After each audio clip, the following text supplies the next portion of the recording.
सोच के लगाती हैं कई सज्जन भी, बताओ केवल आपकी बात नहीं, वे भी लगाते हैं तो क्या सोचते हैं, अरे भगवान को तो पाना ही नहीं है, खाना ही नहीं है, पहले से ही उन्हें सोच रखा होता है। तो ठाकुर जी को रखा और एक सेकंड भी ना हो पाया, झट से हटा के थाली को ले गए।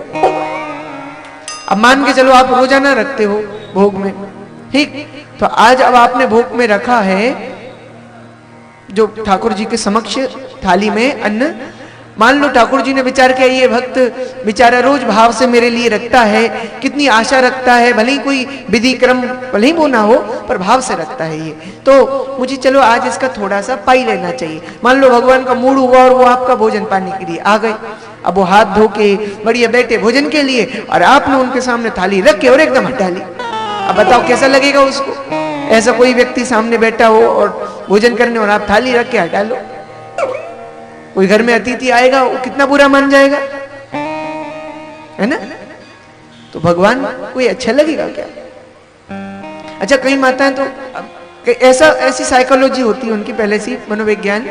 अच्छा मान लो ठाकुर जी के लिए कुछ समय रख भी दिया, मान लो भोजन रख दिया और पर्दा लगा दिया, लेकिन जब पर्दा खोलेंगे तो खोलते समय मान लो अगर कोई भी चीज अगर कम मिल गई, खाली मिल गई, तो शक भगवान पर नहीं चूहे पर होगा।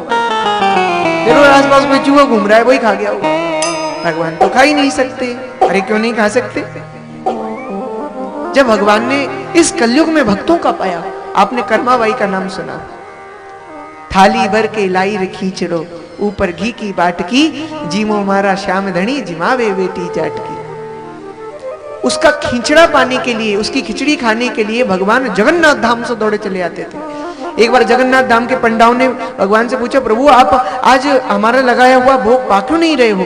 बोले आज मेरी कर्मा बीमार है, जब तक उसके हाथ का खिचड़ा में ना खा लूं तब तक मुझे कोई भी किसी भी तरह का स्वाद ही मुख में नहीं चलता है। कितना प्रेम करते हैं भगवान अपने भक्तों से।